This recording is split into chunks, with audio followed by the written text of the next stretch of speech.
நம்மளை ஸ்கூலில் சேர்த்து கொண்டு போய் விடும்போது நம்மளோட பேரண்ட்ஸ் வந்து நீங்கள் அடித்து மிரட்டி கூட பரவாயில்லைங்க, எப்படியாவது என் குழந்தைய படிக்க வச்சுருங்க அப்படின்னு அந்த காலத்தில் சொன்னாங்க.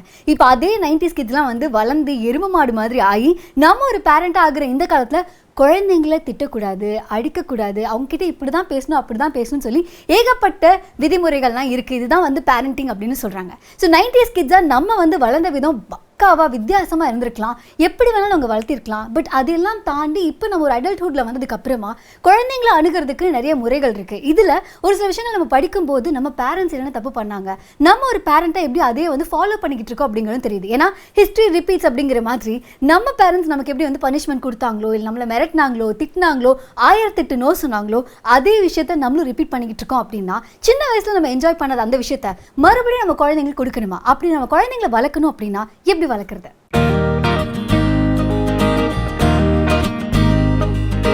எங்கள் அம்மா பொதுவாக என்னை பற்றி மற்றவங்கிட்ட சொல்கிற விஷயம் என்ன அப்படின்னா, அக்கா தங்கச்சி 2 பேர் இருக்காங்கல்ல, பெரியவளை நான் எங்கே வேணாலும் கூட்டிகிட்டு போகலாம், மாலுக்கு கூட கூட்டிகிட்டு போகலாம், ஆனால் 10 பைசா செலவு வைக்க மாட்டான். அதுவே சின்னவன் நான் தான். என்ன வந்து இந்த பொட்டிக்கடைக்கு கூட்டு போனால் கூட பொட்டிக்கடையவே காலி பண்ணிடுவா அப்படின்னு அவங்க சொல்லி சொல்லி சொல்லி சொல்லி எனக்கே மனசுக்குள்ள நம்ம ஓவராக செலவு பண்ணுறோமோ அப்படிங்கிற மாதிரியான ஒரு கேள்வி வர ஆரம்பிச்சிது. இதே மாதிரி தான் நம்மளை பற்றி நம்ம இப்படி தான் நம்ம அப்படி தான் அப்படின்னு அடிக்கடி சொல்ல சொல்ல சொல்ல சொல்ல ஒரு பாயிண்ட்டுக்கு மேலே நம்ம ஒரு தடவை பண்ண விஷயம், 2 தடவை பண்ண விஷயம், அதுவே நம்ம நிரந்தரமான ஒரு கேரக்டரிஸ்டிக்ஸாக மாறதுக்கான வாய்ப்புகள் ஜாஸ்தி. ஸோ இது ஒரு சில குழந்தைகள் தாண்டி வந்துருவாங்க, ஒரு சில குழந்தைகள் அதை தாண்டி வர முடியாமல் இருக்கலாம். இதுக்கு என்ன வித்தியாசம் அப்படின்னு பார்த்தா, ஒரே வீட்டில் 2 குழந்தைங்க வளர்றாலும் கூட அதே என்வாயர்மெண்ட் தான், அதே மாதிரியான எஜுகேஷன் தான், அதே ஃபுட்டு தான், ஆனால் 2 குழந்தைங்களும் ஒரே மாதிரி இருக்கிறது கிடையாது.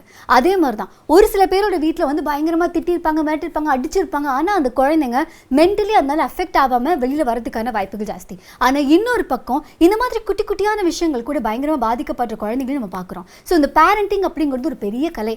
இதை வந்து நமக்கு பண்ண தெரியல அப்படிங்கிறனால, அதாவது ஒழுங்காக ஒரு குழந்தை எப்படி டிசிப்ளினரியாக வளர்க்குறது அப்படிங்கிறது நமக்கு தெரியாதனால தான் எல்லாருமே இந்த பனிஷ்மெண்ட்டோ இல்லை திட்டுறதோ எல்லாரும் காலங்காலமாக பண்ணக்கூடிய ஒரு சில தவறுகளை ரிப்பீட் பண்ணிக்கிட்டே இருக்கோம் அப்படின்னு சொல்கிறாங்க. ஸோ பேரண்டிங்கில் எது பண்ணலாம், எது பண்ணக்கூடாது. நம்ம தாத்தா பாட்டிக்கு நிறைய குழந்தைங்க இருந்திருப்பாங்க. ஸோ அதனால் பேரண்டிங்கில் பயங்கரமாக கவனம் செலுத்த முடியாமல் இருந்திருக்கலாம். நம்ம அம்மா அப்பாவுக்கு நம்ம 2 குழந்தைங்க தான், 3 குழந்தைங்க தான் அப்படின்னாலுமே அவங்களுக்கு தெரிஞ்ச பேரண்டிங்கில் வச்சு அவங்க ஏதோ ஒன்று வளர்த்திட்டாங்க.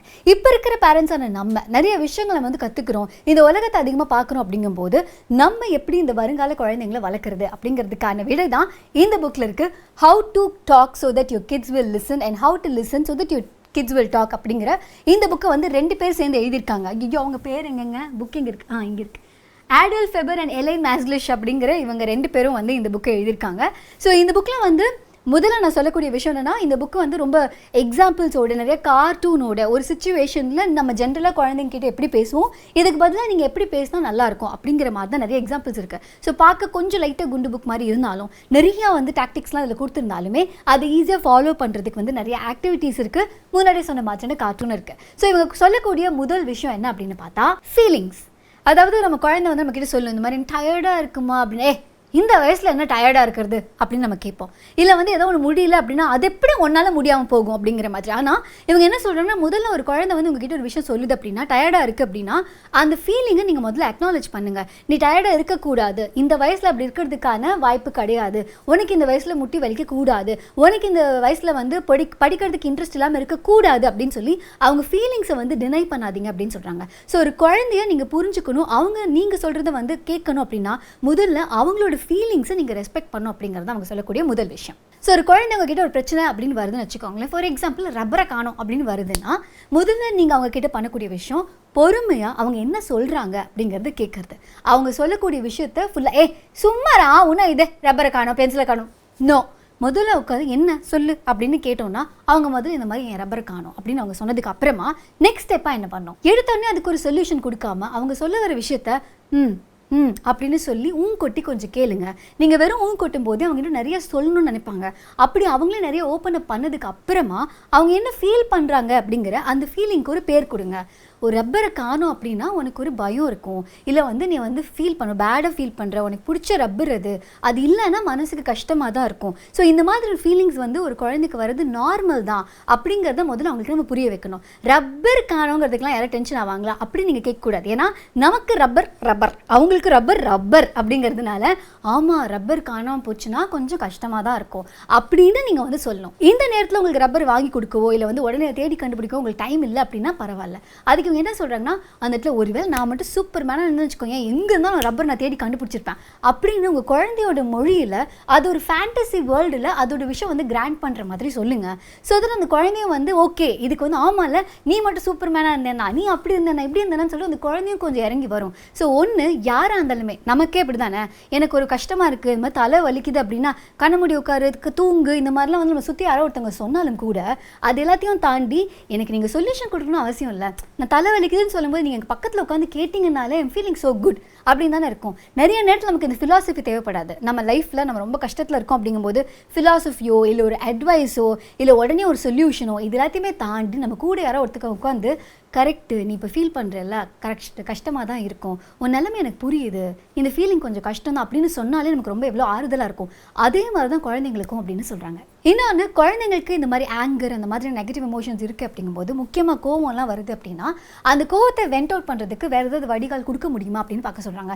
இந்த பஞ்சிங் பேக் வாங்கி கொடுக்கறது, இல்லைனா வந்து அவங்கள வந்து குதிக்க சொல்கிறது, அவங்களுடைய எனர்ஜியை வேறு விதமாக வந்து வெளியில் வெண்ட் அவுட் பண்ணுறது, இதை பண்ண பண்ண பண்ண அந்த குழந்தைங்க ஃபீல் குட்டாக ஃபீல் பண்ணுவாங்க அப்படின்னு சொல்கிறாங்க. இன்னொரு முக்கியமான விஷயமா அவங்க சொல்கிறது, என்ன உனக்கு கோவமாக இருக்கா, எவ்வளோ கோவமாக இருக்கா, வரைஞ்சி காட்டு அப்படின்னு நீங்கள் சொன்னீங்கன்னா அவங்களோட இமோஷன்ஸ்க்கு அவங்களால ஒரு ஷேப் கொடுக்க முடியும். நிறைய நேரங்களில் ஒரு குழந்தைகிட்ட போய் நீ எப்படி ஃபீல் பண்ணுறேன்னு கேட்டால் அந்த குழந்தைக்கு வந்து அந்த இமோஷனுக்கான பேர் தெரியாது. ஏன்னா நம்ம ரோட்டில் போகிறோன்னா இதான் மாறும், இங்கே பார்த்தியா மயில், இங்கே பார்த்தியா நாய் அப்படின்னு நம்ம காமிச்சிடுவோம். ஆனால் இது பார்த்தியா அதுக்கு பேர் தான் ரிக்ரெட்டு, இது நீ ஒன்று பண்ணுற பார்த்தியா இதுதான் கில்ட்டு, இது உனக்கு வருது பார்த்தியா அதுக்கு பேர் தான் கோவம் அப்படின்னு இந்த குழந்தைங்களுக்கு அந்த இமோஷனுக்கான பேர் தெரியாது. ஸோ ஒவ்வொரு தடவை உங்கள் குழந்தை ஒரு இமோஷனை கோத்ரூ பண்ணும்போதும் அந்த இமோஷனுக்கான பேரை கொடுங்க. இது தாண்டா இதுக்கு ஒரு பேர் இருக்குது, ஸோ இது வரக்கூடியது ஒரு நார்மலான விஷயம் தான் அப்படின்னு சொல்லி இந்த குழந்தைய ஃபீல் பண்ண வைங்க அப்படின்னு சொல்கிறாங்க. இதையும் தாண்டி எல்லா குழந்தைங்களுமே எனக்கு இது வாங்கி கொடு அது வாங்கி கொடுன்னு கேட்டே தான் இருப்பாங்க. அதுக்கு அவங்க சொல்லக்கூடிய விஷயம் நிறைய நேரத்தில் அந்த குழந்தைக்கு நீங்கள் அதை வாங்கி கொடுக்கணும்னு அவசியம் கிடையாது. ஆனால் அவங்க அந்த வாங்கணும்னு ஆசைப்படுறாங்கல்ல, அந்த ஆசையை நீங்கள் அண்டர்ஸ்டாண்ட் பண்ணிக்கிறதே அந்த குழந்தைக்கு ரொம்ப ரொம்ப இம்பார்ட்டன்ட் அப்படின்னு சொல்கிறாங்க.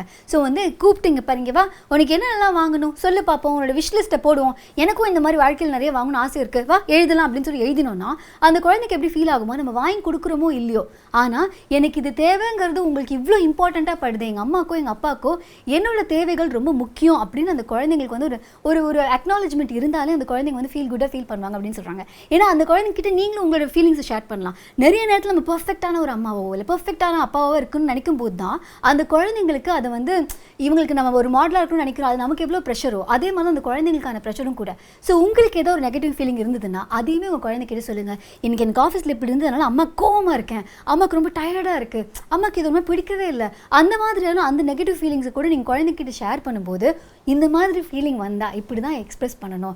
எனக்கு ஆஃபீஸில் இந்த டென்ஷன் நான் என் குழந்தைங்க மேலே காமிக்கிறேங்கிறத தாண்டி ஆஃபீஸ்லேருந்து வரும்போது நான் டென்ஷனாக இருக்கேன்டா, எனக்கு இந்த மாதிரிலாம் டென்ஷன் இருக்குது அப்படிங்கிறத சொன்னால் ப்ராபப்ளி உங்கள் குழந்தை மூலமாக கூட உங்களுக்கு சொல்யூஷன் கிடைக்கலாம் அப்படின்னு சொல்கிறாங்க. நீ பேசாமல் சொல்லிடுவோம்மா, குழந்தைய வளர்த்தா பார்த்துருக்கேன், என் வீட்டில் 2 குழந்தைங்க இருக்குங்க, அது எப்படி மேய்ச்சிட்ருக்கேன்னு எனக்கு தானே தெரியும் அப்படின்னு சொல்கிறவங்களுக்கு கரெக்ட். குழந்தைய வளர்க்குறதுங்கிறது நிறைய எனர்ஜி கன்சியூம் பண்ணக்கூடிய ஒரு ப்ராசஸ் தான். ஏன்னா அவங்க நம்ம சொன்ன பேச்சு கேட்க மாட்டாங்க, நமக்கு பிடிச்ச மாதிரியான விதத்தில் எல்லா நேரமும் அவங்க நடந்துக்க மாட்டாங்க. நிறைய நேரத்தில் நம்ம எக்ஸ்பெக்ட் பண்ணுற பல விஷயத்தை அவங்க பண்ண மாட்டாங்க. பட் இதெல்லாத்தையும் எப்படி பண்ண வைக்கிறது, அவங்களை எப்படி கோஆப்ரேட் பண்ண வைக்கிறது? முதல் விஷயம், அவங்க என்ன பண்ணணும்னு நினைக்கிறீங்களோ அதை வந்து டிஸ்கிரைப் மட்டும் பண்ணுங்கள். ஏதாவது ஒரு பிரச்சனைனா டிஸ்கிரைப் பண்ணுங்கள், அவங்கள அக்யூஸ் பண்ணாதீங்க. ஃபார் எக்ஸாம்பிள், ஓகே டெய்லியும் பார்க்குறீங்க அவங்க ஈரத்துண்டு வந்து அந்த இடத்துல கிடக்குது, காயப்பட மாட்டேங்கிறாங்க அப்படின்னா ஈரத்துண்டு கட்டில் மேலே கிடக்குது அவ்வளோதான் சொல்லணும். எத்தனை தடவை உனக்கு சொல்லியிருக்கேன் அப்படின்னு ஆரம்பிக்காமல் ஈரத்துண்டு கட்டில் மேலே கிடக்குது அப்படின்னு சொல்லிட்டீங்கன்னா டிஸ்கிரைப் பண்ணியாச்சு. ஸோ இது அந்த குழந்தைக்கு ஒரு நோட்டிஃபிகேஷன் மாதிரி அது போயிடும். அடுத்து நீங்கள் பண்ணக்கூடிய விஷயம் கிவ் இன்ஃபர்மேஷன் அப்படின்னு சொல்கிறாங்க. ஃபஸ்ட்டு டிஸ்கிரைப் பண்ணுறோம், அதுக்கப்புறம் இன்ஃபர்மேஷன். என்ன ஈரத்துண்டு கட்டிலே போட்டுச்சிருந்தோன்னா அங்கே ஒன்று ஸ்மெல்லு வந்துக்கிட்டே இருக்கும், அவ்வளோதான். இதுலேயும் நீ பண்ணல, நீ பண்ணாதனால அங்கே ஒரு குத்தம், உன்னால தான் வீடு நாறுது அந்த மாதிரி இல்லாமல் ஈரத்துண்டு பாரு அங்கேயே கிடைக்குது, அதில் வந்து இது பாரு கொஞ்சம் ஸ்மெல் வந்துகிட்டே இருக்கும் பாரு, அந்த மாதிரி நம்ம சொல்லும்போது இன்ஃபர்மேஷன் கொடுக்கும்போது எகெயின் அவங்கள நம்ம பர்சனலாக வந்து நம்ம அக்யூஸ் பண்ணல அப்படிங்கிறதுனால இன்னும் அவங்க லிசனிங் பண்ணக்கூடிய கெப்பாசிட்டி அதிகமாக இருக்கும் அப்படின்னு சொல்கிறாங்க. மூணாவது நமக்கு பிடிக்காத ஒரு விஷயம் லெக்சர் கொடுக்கறது. ஒரு விஷயத்தை நம்ம பண்ணலன்னு அவங்களுக்கு தெரிஞ்சு போச்சு, ஏன்னா நீங்கள் டெய்லியே சொல்லிட்டு இருக்கீங்க துண்டெடு துண்டெடு துண்டெடுன்னு, ஆனால் அவங்க கேட்கல. இப்போ என்ன தெரியுமா, அவங்க பேரை யூஸ் பண்ணாமல் வெறும்ல துண்டு ஈரத்துண்டு அவ்வளோதான், இதை மட்டும் சொல்லுங்க. இந்த இடத்துல மறுபடியும் வந்து அவங்க பேரை சொல்லாதீங்க. ஏன்னா ஒரு பேரை சொல்லி, ஃபார் எக்ஸாம்பிள் இப்போ அக்கா பொண்ணு பேர் தியானா அப்படின்னு நான் கூப்பிட்டேன்னா ஒவ்வொரு தடவையும் இந்த பேரை சொல்லும் போதெல்லாம் வந்து எதுவும் எனக்கு பிடிக்காத விஷயத்துக்காக அதை பயன்படுத்துறதுனால அவங்க பேரை சொல்லும் போதே ஜென்ரலாகவே அவங்க பேரையே வந்து இந்த மாதிரி ஒரு நெகட்டிவ் எமோஷனோட அசோசியேட் பண்ணிப்பாங்க அப்படின்னு சொல்கிறாங்க. ஸோ மூணாவது நீங்கள் சொல்லக்கூடிய விஷயம், எந்த ஒரு பிரச்சனை இருந்தாலும் ஒரு வார்த்தையில் என்னது ப்ரஷ் பண்ணணும், துண்டு, இந்த மாதிரியான விஷயங்களை ஒன் வேர்டில் சொல்கிறது. இதெல்லாம் நாங்களும் ட்ரை பண்ணி பார்த்துட்டோம். அதுக்கப்புறமும் நடக்கலை அப்படின்னா ஆக்சுவலாக ஒரு பேரண்ட்டாக நீங்கள் உங்கள் குழந்தை மேலே கோவப்படுறதோ இல்லை அந்த குழந்தைகிட்ட வந்து டிசப்பாயின்மெண்ட் ஆகுறதோ இது வந்து ரொம்ப காமனான விஷயம். உங்களோட ஃபீலிங் என்ன அப்படிங்கிறது குழந்தைகிட்ட சொல்லுங்கள். அந்த குழந்தை என்ன ஃபீல் பண்ணணும்னு நீங்கள் சொல்ல தேவையில்லை. உனக்கு இது கில்ட்டி ஆகணும், உனக்கு இது வெக்கமாக இருக்கணும், அறிவில்லையா உனக்கு, அந்த மாதிரிலாம் குழந்தை கேட்காம எனக்கு இது கஷ்டமாக இருக்குது, நான் டெய்லியும் துண்டு எடுத்து நான் தான் காய போடுறேன், எனக்கு ரொம்ப கஷ்டமாக இருக்குன்னா ஆக்சுவலி நம்மளோட குழந்தைங்களுக்கு எம்பத்தி ரொம்ப ரொம்ப ஜாஸ்தி. அண்ட் நம்மளுக்கு அவங்க பிஸியாக இல்லை அப்படிங்கிறனால ஐயோ அம்மா நம்மளால கஷ்டப்படுறாங்க, அப்பா நம்மளால கஷ்டப்படுறாங்க அப்படின்னா தானாக அதுக்கு நான் ஏதாவது பண்ணணுமே அப்படின்னு சொல்லிட்டு இதுக்கான சொல்யூஷனோடு வருவாங்க அப்படின்னு சொல்கிறாங்க. ஸோ ரேதர் தென் டெல்லிங் தெம் நீ இது சரியில்லை, நீ இப்படி பண்ணுற அப்படின்னு சொல்லாமல் எனக்கு கஷ்டமாக இருக்குது, எனக்கு வருத்தமாக இருக்குது, அம்மா இஸ் நாட் ஹாப்பி, அம்மா இஸ் ஹர்ட், அந்த மாதிரியான விஷயங்களை எக்ஸ்பிரஸ் பண்ணுங்க அப்படின்னு சொல்கிறாங்க. இதையும் தாண்டி குழந்தைங்கும் போது குழந்தையோட வழியிலே போய் நம்ம ஒரு விஷயம் பண்ணலாம். இப்போ வந்து அந்த துண்டு காய போடல அப்படின்னா அந்த துண்டு பக்கத்துலேயே ஒரு லெட்டர் எழுதி வைங்க.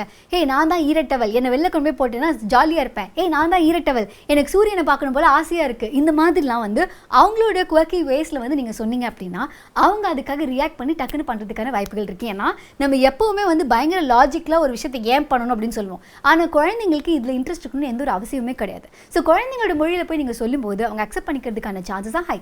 ஆனால் ஒரு பேரண்ட் அப்படிங்கும்போது நம்மக்கிட்ட ஒரு பவர் இருக்குது, நம்மளால அந்த குழந்தைங்க வந்து பயங்கரமாக ஷேவ் பண்ண முடியும்.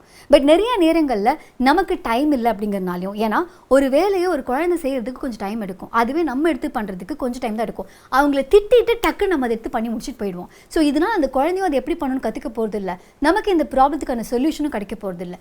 இன்னொரு முக்கியமான விஷயம், ஒரு குழந்தையோட டைம் ஸ்பெண்ட் பண்ணி அவங்களோட இமோஷன்ஸை அனலைஸ் பண்ணுறதுங்கிறது ஒவ்வொரு பேரண்ட்டும் பண்ணக்கூடிய ஒரு விஷயம். ஆனால் அதுக்கு நம்மளோட பிஸி லைஃப் ஸ்டைலில் வந்து டைம் இல்லை அப்படிங்கிறதுனால அதை நம்ம பண்ணாமல் நம்ம குழந்தைங்களை அக்யூஸ் மட்டுமே பண்ணிகிட்ருக்கோம்.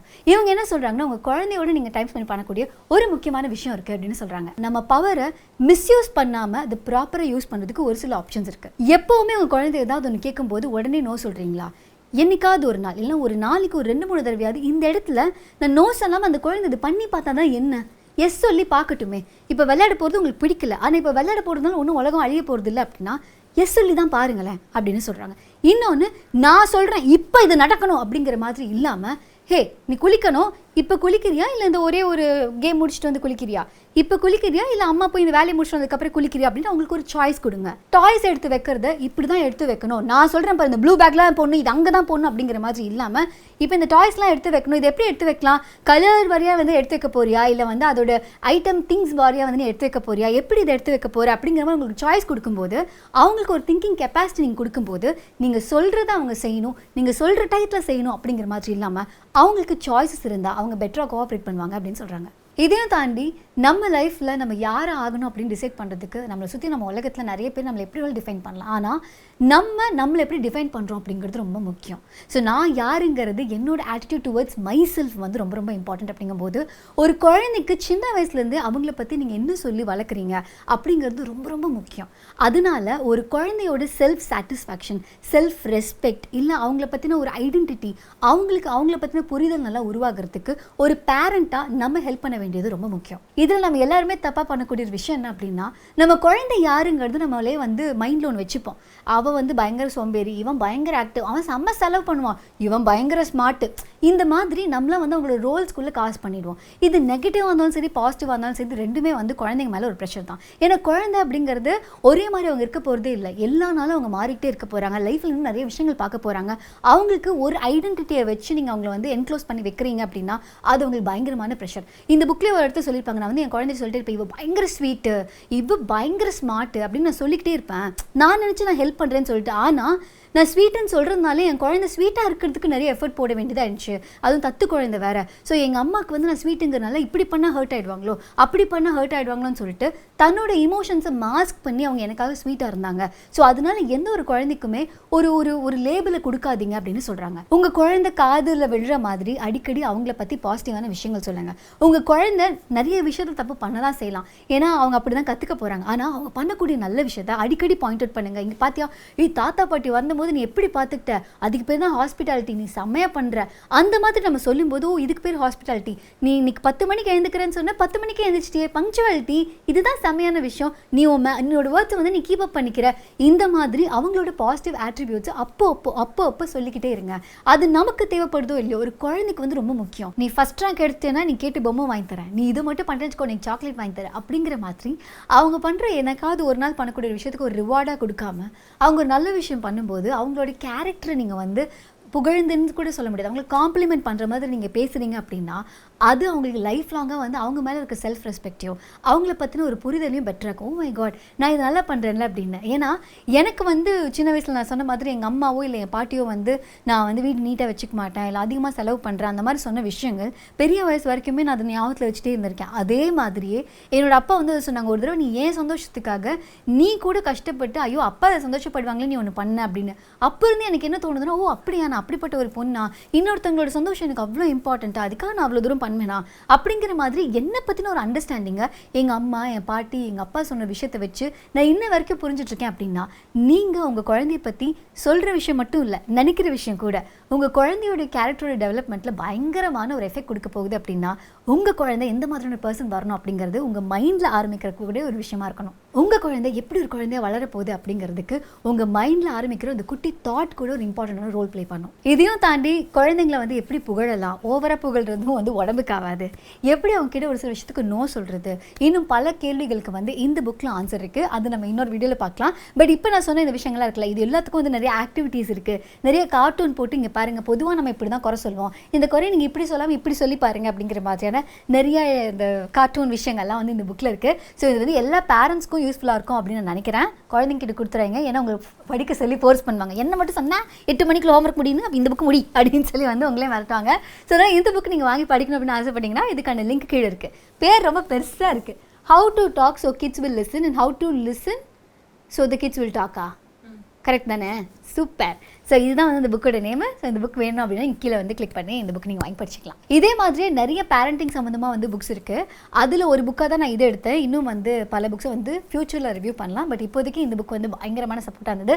நீங்கள் ஆனால் மற்ற புக்ஸை உடனே வாங்கி படிக்கணும் அப்படின்னு ஆசைப்பட்டீங்கன்னா குட்ரீட்ஸில் அந்த புக்ஸை நீங்கள் போய் எக்ஸ்ப்ளோர் பண்ணலாம். அண்ட் அங்கே வந்து நானும் இந்த புக்லாம் படிச்சுட்டு இருக்கேன், படிக்கணும் ஆசைப்படுறது மாதிரி அப்டேட்ஸ்லாம் கொடுத்துட்டே இருப்பேன். அதுக்கான லிங்க்கும் கீழே இருக்குது. இந்த வீடியோ நான் பார்த்துட்டு இருக்கிறது என் குழந்தை மட்டும் பார்த்துச்சுன்னு வச்சுக்கோங்க, ஏன் இதை ஃபாலோ பண்ணலான்னு கேட்கும் அப்படின்னு நீங்கள் வந்து ஃபீல் பண்ணலாம். ஸோ இந்த மாதிரி விஷயங்கள்லாம் நீங்கள் வந்து பாட்காஸ்ட்டாக எக்ஸ்க்ளூசிவாக கேட்கணும் அப்படின்னா ஸ்பாட்டிஃபைல த புக் ஷோடைய பாட்காஸ்ட் இருக்குது, அதுக்கான லிங்க் கீழே இருக்குது. ஸோ இந்த வீடியோ பிடிச்சிருந்தது அப்படின்னா லைக் பண்ணுங்கள், கமெண்ட் பண்ணுங்கள். மறக்காமல் ஏதாவது நியூ பேரண்ட்ஸ்க்கு வந்து நீங்கள் வந்து இதை சஜஸ்ட் பண்ணலாம். இல்லை பேரண்டிங்கில் வந்து கொஞ்சம் ஸ்ட்ரகிள் பண்ணிட்டுருக்கிற எந்த ஒரு பேரண்ட்டுக்காக இருந்தாலும் இந்த வீடியோ நீங்கள் சஜஸ்ட் பண்ணலாம். அதே மாதிரி த புக் ஷோக்கு மறக்காமல் சப்ஸ்கிரைப் பண்ணிடுங்க. RJ Ananthiya Facebook, Instagram, Twitter மாதிரி நீங்கள் ஃபாலோ பண்ணலாம். அதே மாதிரி த புக் ஷோவையும் ஃபேஸ்புக், இன்ஸ்டாகிராம், ட்விட்டர் மாதிரி நீங்கள் ஃபாலோ பண்ணலாம். ஒரு மெயில் வந்திருந்தது, பேரண்டிங் பற்றி ஒரே ஒரு வீடியோ அது போடுங்களேன் அப்படின்னு வந்து அந்த மெயிலுக்கான பதில் தான் இந்த வீடியோ. ஸோ இதே மாதிரி நீங்களும் என்கிட்ட புக்லாம் சஜஸ்ட் பண்ணுவோம், இல்லை இந்த டாப்பிக்கை பற்றி நீங்கள் பேசி ஆகணும் அப்படிங்கிற மாதிரி என்கிட்ட சொல்லணும்னு நினச்சிங்கன்னா rjananthi@thebookshow.in அப்படிங்கிற மெயில் எனக்கு நீங்கள் மெயில் அனுப்பலாம். பாய். ஏன்னா மெயில் ஐனி ஆயிடுச்சு அது.